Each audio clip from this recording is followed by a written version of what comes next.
Welcome to episode 10 of the Trade Up podcast. We had a little break for summertime fun, and we're back with another terrific discussion with John Finan and Campbell MacArthur.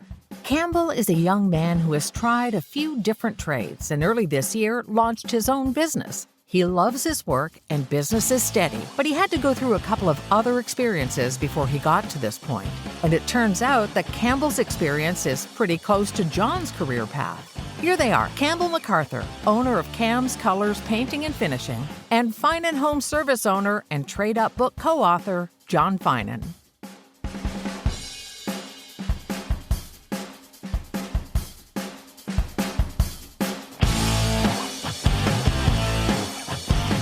Campbell, thanks for joining me. Why don't we get started and learn a little bit about your backstory? Yeah, sure. So I guess I started in the trades. I mean, you could really bring it back to like wood shop in high school. That's where I first used like wood cutting tools for the first time and everything. And I loved it. And I made a table, like a Lazy Susan type of thing. And we still have it at my parents' house.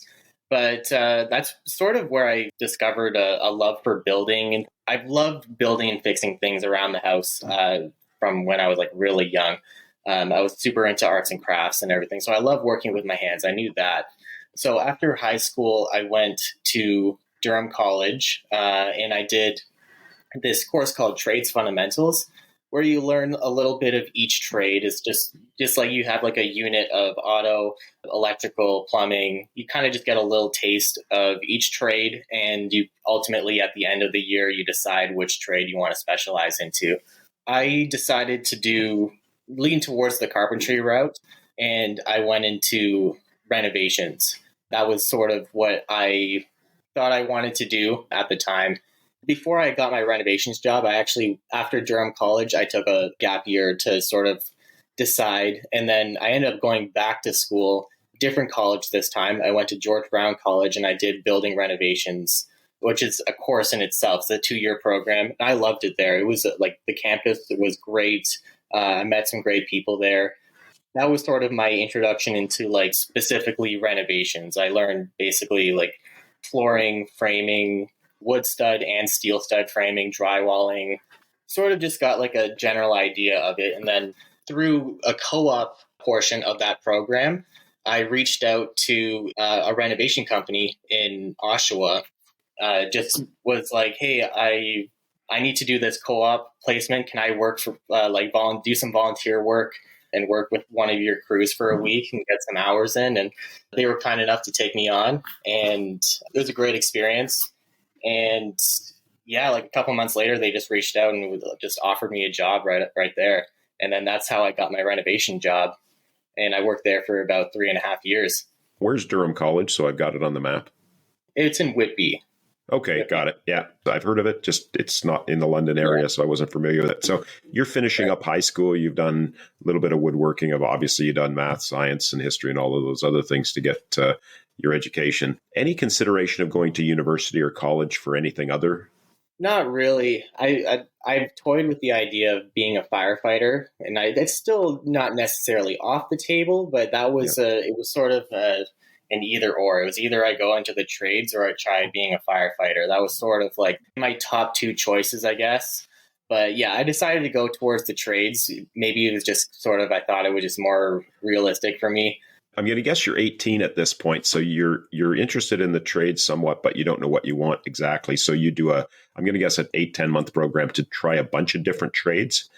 Exactly, yeah. So this is something I'm always sort of fascinated with because, one of the misnomers people have about apprenticeships is that the way you do it is you go to college and you learn stuff and then somebody hires you to do that job. But for most apprenticeships, that actually, the beginning stage before you're actually indentured as an apprentice, has zero benefit in terms of your hours for getting your C of Q. So did you give some consideration to, I'm not working, it's costing money? Because I kind of ballpark it's, $5 to $7 grand, maybe a little bit more when you went, but there's a good bit of money I'm not earning and I'm not actually an indentured apprentice. Did that come up at all, or was it just about figuring out which trade was the most appropriate for you?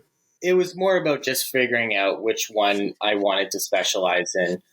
And then ultimately, like In the path of renovations, there's not really an apprenticeship for that specifically. It's more like That's right. there's carpentry apprenticeships and plumbing apprenticeships and electrical. And so I never really did an apprenticeship until recently, this like in the past year, when I decided to pivot from renovations into electrical, because that was like a third option in the back of my mind, was like, oh, well, electrical is pretty interesting. And I was kind of getting tired of renovations just because it was a lot of physical labor. Like, like there was heavy concrete days, the flooring was brutal on my knees and everything. And there were lots of great things about renovations too. Like it's very satisfying to complete a space and like have the house completely gutted and then rebuild it super nice and everything. Like there's definitely a satisfaction to it. So if I've got it right, when I'm adding it up, you've got about 6 or 7 years of on the tools experience since you finished high school. Is that right? Pretty much, yeah, since 2016. And then there's the gap year. But yeah, about So, I mean, you're a pretty skilled person, and I've, come to the point where when I'm giving young people advice that are looking for apprenticeships, and of course, plumbing, electrical, many of them, the ratios are full, and it's just a matter of waiting until somebody and somebody that likes you is going to sign you up.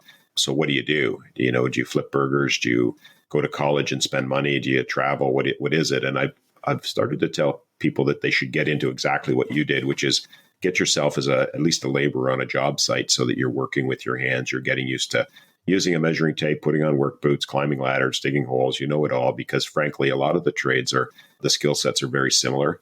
You may not know the plumbing code when you're an electrician, but you certainly know what needs to be done. And it wouldn't take much for a plumber to keep you busy for the day, just saying, okay, here's how I want the pipe run, and this is what needs to happen. You could do it. So you were pretty skilled. So you got an electrical apprenticeship then? Yeah, so I was able to get an electrical apprenticeship. I think it was April of 2023. That's when I left the renovation company. I still have a great relationship with them and everything. They wished me all the best and supported me through it. After that renovation company that I was at, I went to the Skilled Trades College. I think it's called the Skilled Trades College of Canada. It was right here in my hometown of Ajax. And that was just a 3-month electrical program. It's like a pre-apprenticeship program. Gotcha. You get to learn basically all the basics, and it's condensed into 3 months of everything electrical. And I did pretty well in that course. I liked it a lot. After that course ended, I found an ad on Indeed for this electrical company, and they hired me pretty much right away. Nice. Pretty surprised at like how quick I, was able to get an electrical apprentice job right off the bat. Did they share with you why because that's very unusual that a company actually advertises looking for people to sign up. In fact, I don't think I've heard of that in a long, long time. So what is it about your skill set that attracted them? They were looking for a first or second year apprentice. So I was technically going to start my first year. And I think he hired me because I had past trades experience and I had done the pre-apprenticeship course. He knew that I wasn't completely what you'd call green. I knew how to operate power tools, and I knew I had a general idea of how houses are built, and I wasn't a complete newbie to trades in general. So I think that's why he hired me on. I just go one step further and just say, if I'm, I don't want to project on this man, but I'm thinking if I'm going to bring somebody on that doesn't have any electrical experience, that's okay if I'm going to start them off. But if they've got half a dozen years of renovation experience, they're used to getting up and going to work in the morning and working until the end of the day, and then getting up the next day and doing it again.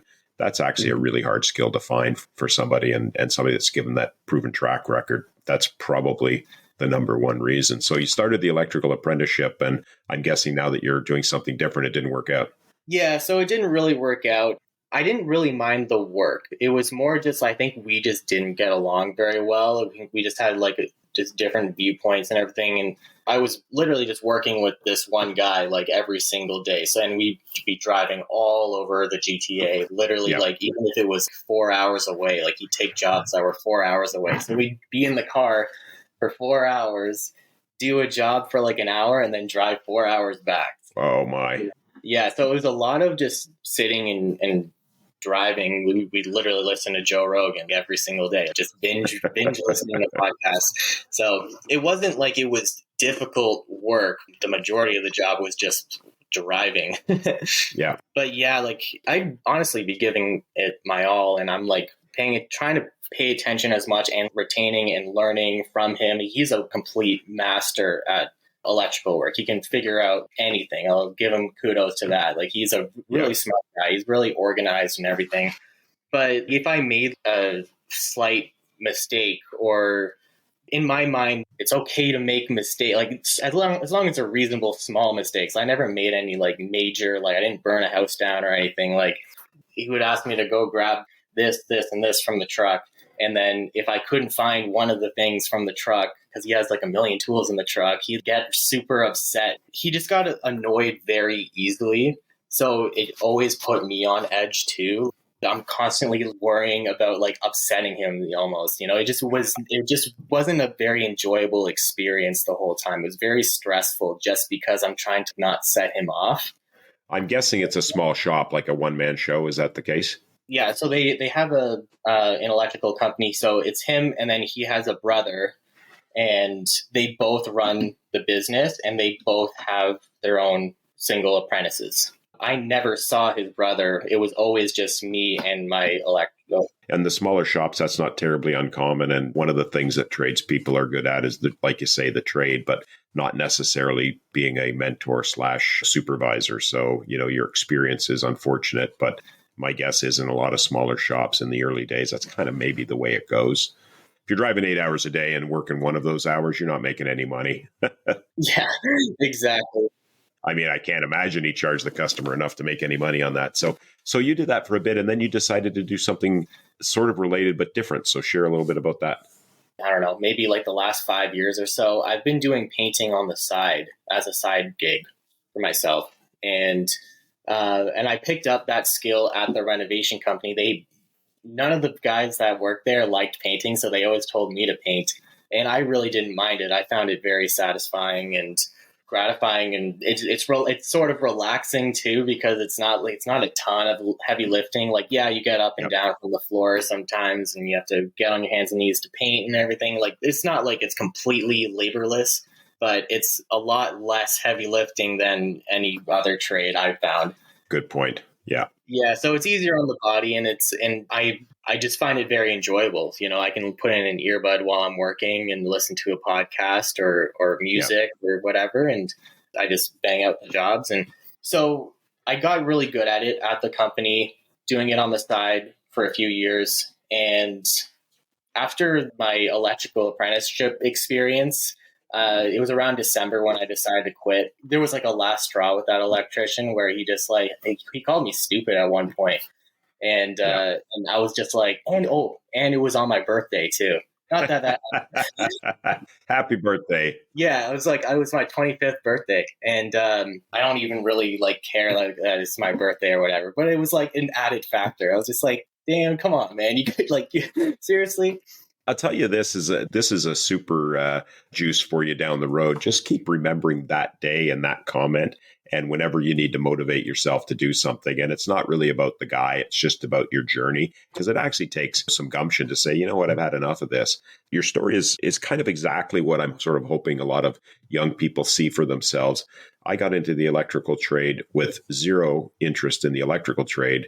It was a gateway to operating a business. And should the business not succeed, which is the case in most businesses, I had a job and a trade to fall back on. And I was roughly 25 years old when I got started. So I find it fascinating how quickly you transitioned. And when I say quickly, it was probably a long journey for you, but to go from high school to doing a bunch of things, and you've got tons of skills. So cutting wood and doing framing and the little bit of electrical that you would have for sure learned.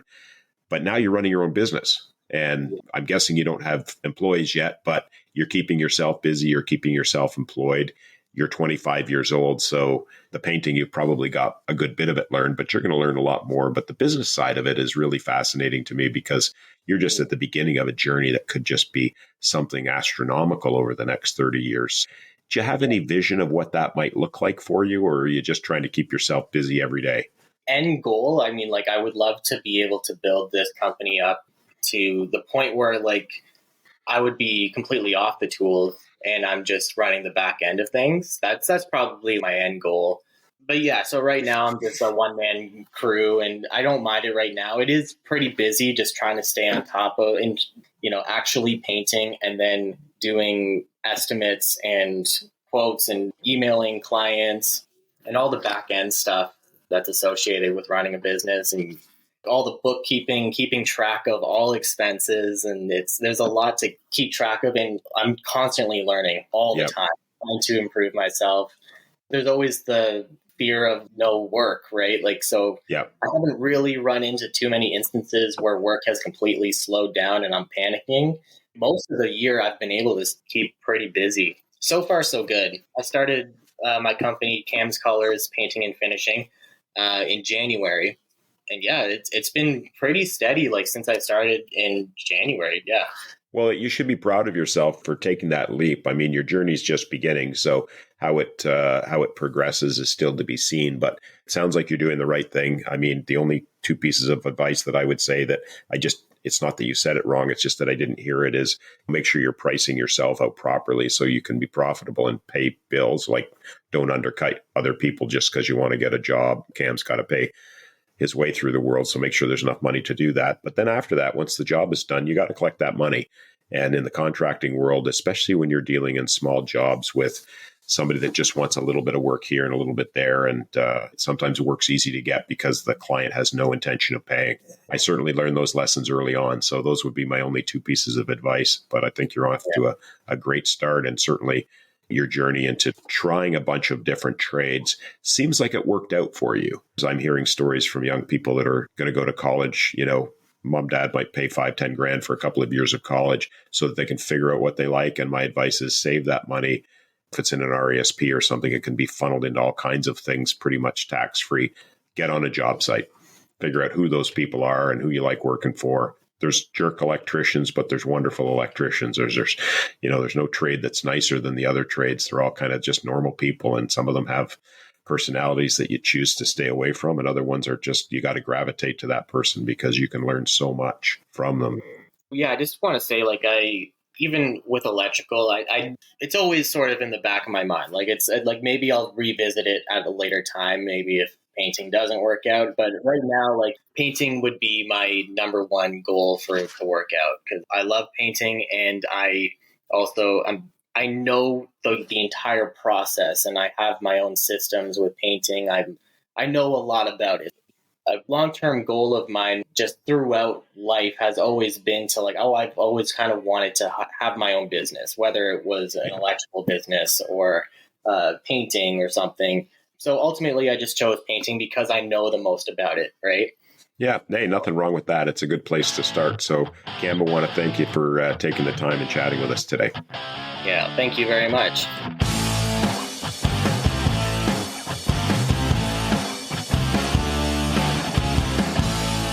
Cam's Colors Painting and Finishing paints homes in Durham region and the GTA, and does a lot more. Check out his work on Instagram under Cam's Colors. And if you want to learn more about the book John Finan and I wrote, Trade Up, visit tradeupbook.ca. If you have any feedback, a question, or want to suggest a guest for the podcast, please email John at tradeupbook.ca. I'm Lisa Brandt. Thanks for listening.